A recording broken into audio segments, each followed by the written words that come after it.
Welcome back, guys. It's been a minute since I made a video. A while. I was on a brief hiatus for a while there. Don't worry about the hiatus.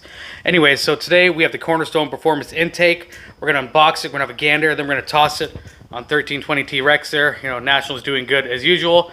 This Ford has just been sitting here for a while. Once again, not supposed to be cussing on YouTube's. People complain and whatnot. But let's get her open here and see what this little thing consists of here. Now, I do know that, oh God, my coordination is so good. I do know that I am probably not going to have the best, I don't know if it's going to impede my times at the track. It currently has the a.k.a. Momentum GT intake, which is great. I'm strictly installing this just to get a louder whine. Because, you know, the exhaust with the headers and everything is already pretty loud as it is there. So, I just want a louder whine. So let's see what this thing entails here. Open it up, we'll lay everything out. Have gander. We're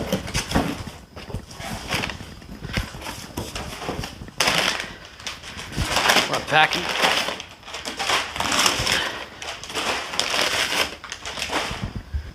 Alright, let's what do we got here? Okay, so I'm gonna take this all out of here. Let's unpack it and we'll see what it looks like. Okay, so this is the entire contents of the package. It would have been nice to get like a parts list that shows everything, including your hardware, things like that. You know, maybe a sticker perhaps would have been cool as well. But this is what we're dealing with. So we have the piece here that goes to the hood vents there. That makes them functional to continue with that there. Obviously our tube piece there as well with this little enormous little filter guy. It's cute there. And then we have the base here. And on top of that intake, couple elbows, we got some little push pin clips there, and then a little breather tube as well there. But that's basically everything this kit consists of. Now, looking online, you know, a lot of guys saying the S&B intake is probably the more superior one, and it is. I don't doubt that. The engineering went into that. Even the a.k.a. Momentum GT intake was a great system. But once again, we're not looking for power. We're just looking for obnoxious supercharger whine. So we're going to put this on, and we're going to see how much louder it is going to be in comparison. I will put a link to my other a.k.a. video as well, so you guys get a comparison sound as well there. But honestly, a packing list would have been great. Instructions maybe, and once again, hopefully I'm not missing hardware. I guess we'll get this installed and see what's going on. Maybe we'll rock a how-to video on that as well. Probably fail at it, you know, just like my life. It's fine, it's cool. But we'll see where it takes us. So we'll just do a quick before and after. Right now, the a.k.a. Momentum GT intake's installed. I don't know what the mic's going to pick up. I don't even know if it's going to make a difference in sound from what you guys are going to be able to hear. We'll get a before and after, though.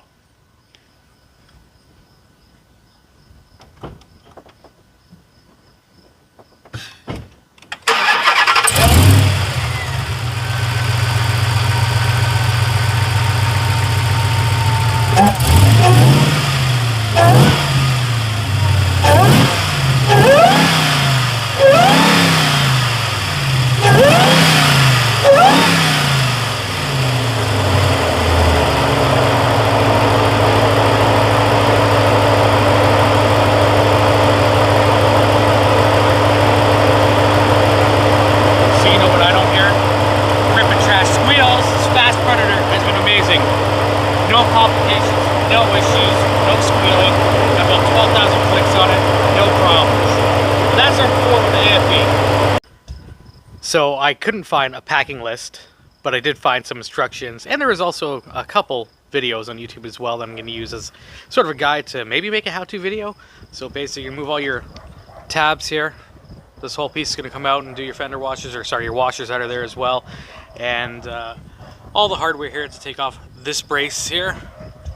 I'm not going to include that in this video. I feel if a lot of guys are going to an intake, they're coming from stock, and if you already have this on there, it's not going to make a difference. I will leave a link to how to install this filter system though, but you will see how we did uninstall it as well in the process there. So I'm going to get everything apart right now, and then we'll move from there. And I'm hoping that the Cornerstone Performance Intake doesn't impede this catch can here, the JLT catch can. We'll see. So it appears to me that there's a defect with this particular Cornerstone intake I have here, and I don't think that this here should be bent down compared to when the top of the plate lines up with 3 holes, but not 4 holes, unfortunately, here. So that's kind of annoying, along with no packing slip or instructions included as well. So that's it's kind of chance. I don't know. Maybe get your shit together. I'll reach out to Cornerstone. I'll just bend that back up there, and we'll move on from there. Don't worry, I got my life together. I woke up this morning, ate a bowl of fucking retards. Anyways, this pin here, doesn't matter where the catch can is located, because we're using this pin here. Anyways, we go ahead. I got this thing pretty much unbolted now. We'll just kind of take it out. I'm recording this because it's going to be really amusing if I like trip and fall like 9/11 this whole thing right now.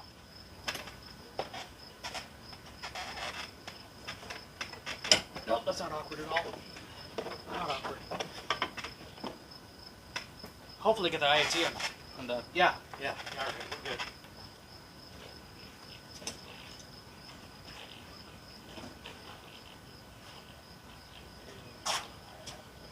See, we've got some more AFB stuff to disassemble here, and we'll just keep disconnecting what we can. Now that we got all the AFB stuff removed from there, or in your case would probably be the stock intake, it's a good time to clean up the engine bay a little bit. This thing's got 62,000 clicks on it, daily driver, winter, everything like that. So take a few minutes, give her a little wipe down, make her look a little bit pretty, just for it to look like shit in a couple weeks. Let's do it. I'm not gonna record that because it's like timeless stuff. These other YouTuber guys, you know, they might put that in there. I don't even classify myself as a YouTuber guy. I'm just motherfucker with a camera. This is not a PG video either, by the way, so we'll have to toss that in there, those comments there too. All right, now that we got everything off, we're gonna go ahead and remove this bolt here at 10mm that goes to the AC bracket there.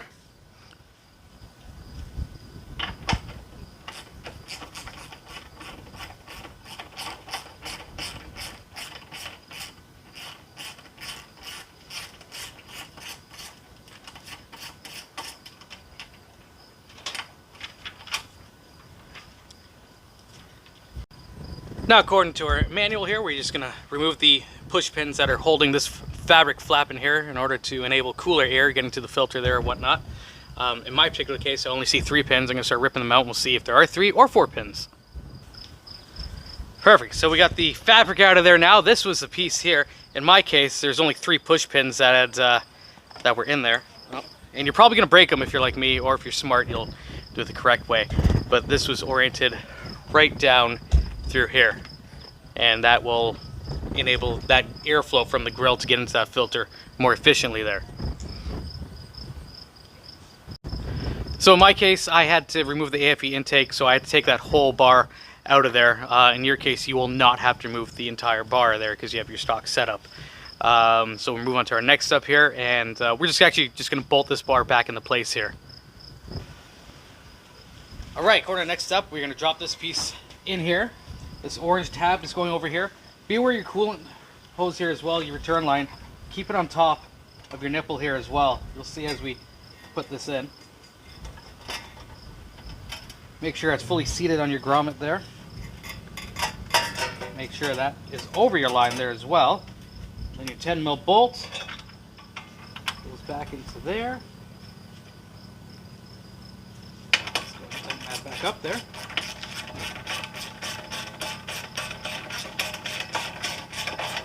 My trusty sidekick, Dub D, did me the courtesy of already bending that tab back up. Now, that means it was bent from the factory and painted from the factory that way, and sent out past quality control or whatever the hell those guys are doing there. So right now it's flimsy because there's no structure to it besides that one bolt, but we'll get that settled down momentarily here. All right, now we have our attachment that's going to go into our brace here. This is going to go sitting on top here. And so your larger bolt with your 13mm head is going to go on your right side as well there. Line that up as best as we can there. No, it goes behind. Oh.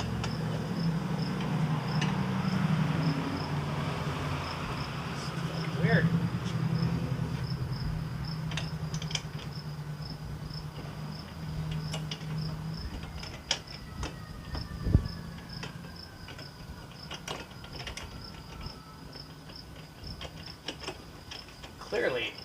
I was incorrect. It goes behind the bar. Kind of like me, you know, behind bars. Once again, we made it. I could go on the playground still. Thank you. That's for you. And just line it up, get her in there. Don't drop that bolt.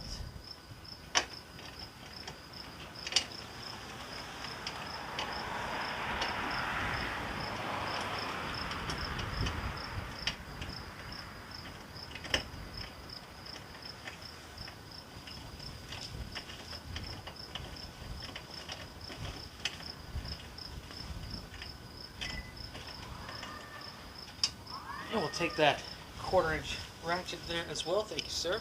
You can take that extension there. It's so nice having an extra set of hands around here. Snuggles up. 10, 13. You know, the torque spec for this is she just tightened with the eye. Lovely.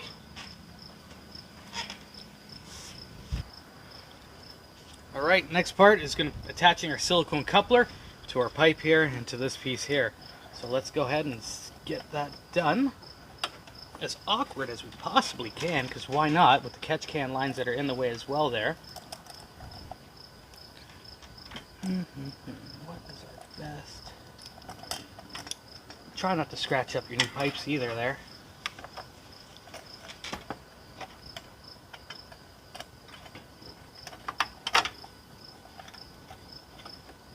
Now, if you have a JLT catch can, you're going to run into the same problem I am here. And it's not even a problem, it's just maneuvering it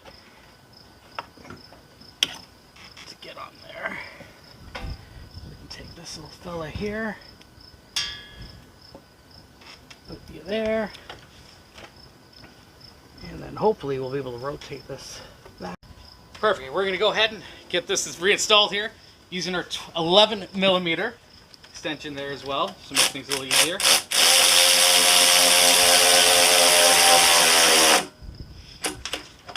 Feels pretty good.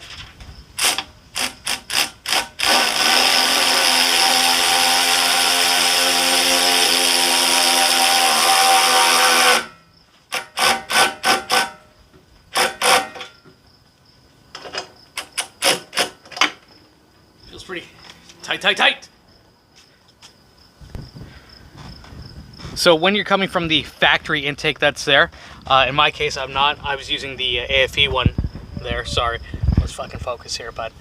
So this particular hose, they had recommended using a knife just to slit it to remove it. In my case, I just had to remove it from that piece there.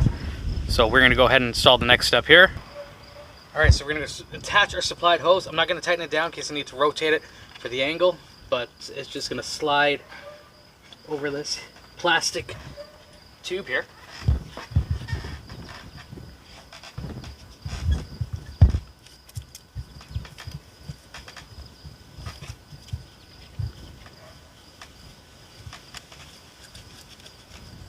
There we go. As I said, we'll just leave it loose for now. And then I think we might just get our other coupler and just mount it on the throttle body for now there. So let's do that there.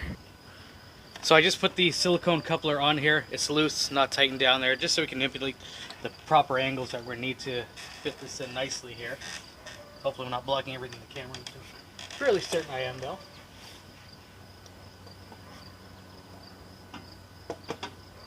Okay. We're just gonna move this clamp here. How's that looking there? It's gotta go here. Rotate more. I think if you tighten up and down. Take this one here. Yeah. Alright.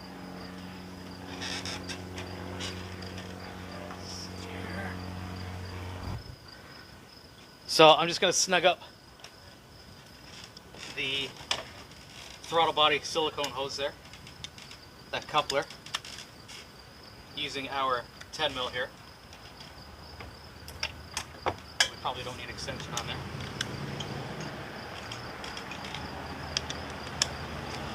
And then we're going to manipulate it a little bit better after that.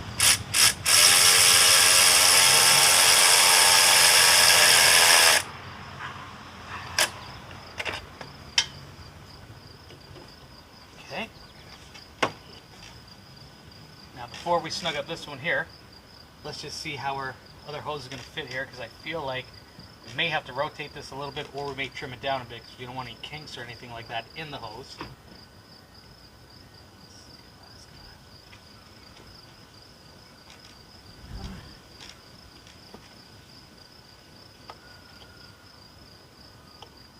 Slight kink, I don't think I like that there.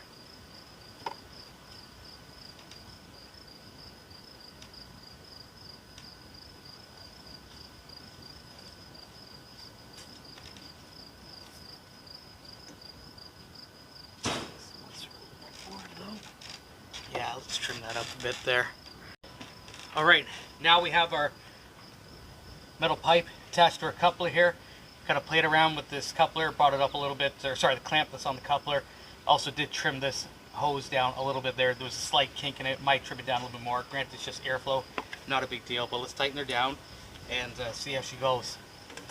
Bud. Wrong way. Oh my God, I dropped the nut, but there it is. Yeah. First day on the job. Real life problems 101. New. Alright, so we got that filter set there. Let's go ahead and tighten her up there. Something important here as well is we want to make sure our rubber boot is sitting in the base of this. Otherwise, you're just going to have the metal pipe that's rubbing there. It's going to cut it. And well, it's going to scratch the paint, and that could lead to rust and all sorts of stuff that we don't want. We already have to touch up another piece that's on here as well. So she's pretty tight there now.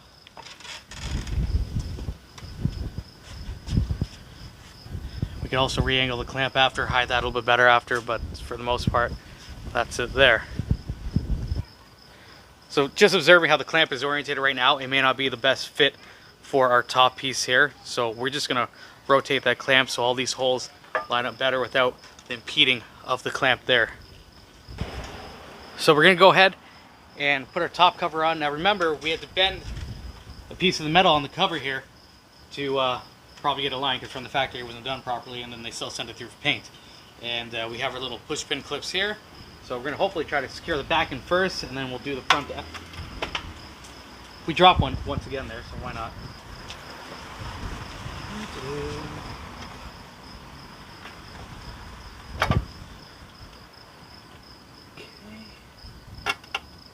That's one there.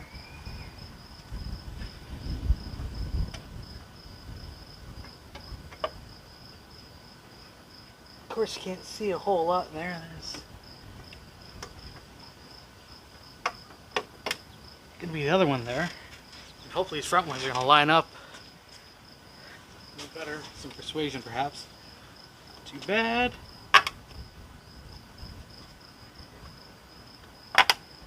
Alright, so the only other part I'm going to tighten up here is going to be for that hose as well there. So we'll tighten her up there, make sure she's oriented good and not kinked up as well. Alright, so we'll go ahead and tighten up these clamps here as well. Start in the back here. Make sure she's fully seated and good. I know you can't really see that there, but take my word. Or not, you know.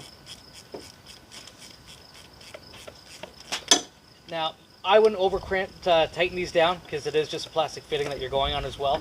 So it doesn't need to be crazy tight for that back one. Front one, you can probably slam her down pretty good. One thing as well, the IAT is fairly loose, but as I guess the manual says, for hard launching, it should have some flexibility. Still seems a little bit loose for my likings, but we'll see how it is when we do some launching, because on Saturday, there's going to be a lot of track videos of this truck, and hopefully we're going to break our curse of 12-1. With my luck, we won't. Alright. I guess time will fire up now. See if you can notice an audible difference on the camera. You may or may not, but we'll see. And then we'll put the little shroud piece back on here, and that's going to conclude it. Alright, let's fire it up. Hopefully we got no check engine lights that pertain to the IAT as well there.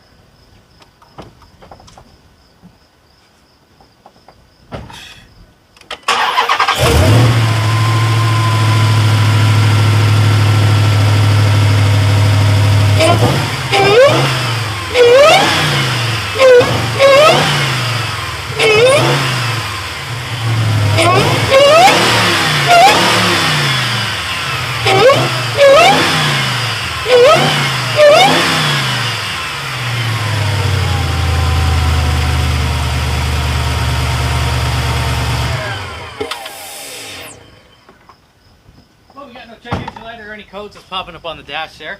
Sounds a little bit louder from the inside. I guess I'll have to find out when we go for a rip to see how she sounds, but I think it sounds a lot louder from the outside here as well, but from the cab we'll have to see. So we'll check in soon about that.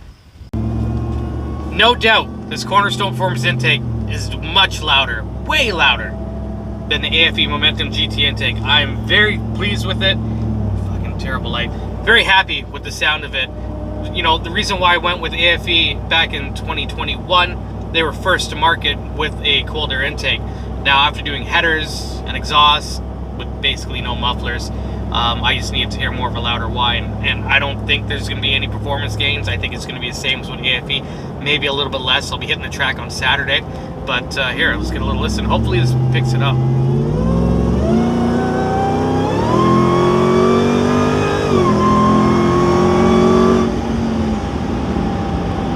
I'm hoping you can hear the difference. There is a significant difference. I would say, geez, 80% louder than the AFE. Like, it's quite noticeable, and that is awesome. This is going to be your best intake, I feel, if you want loud whine, utilizing the hood scoops. I know B Woody doesn't. The other guy, Italian Muscles at Rip It Trash, theirs doesn't use it as well. I do know there's a lot more engineering that went into the SNB, and I would say the AFE as well, but this is just totally different just for audio.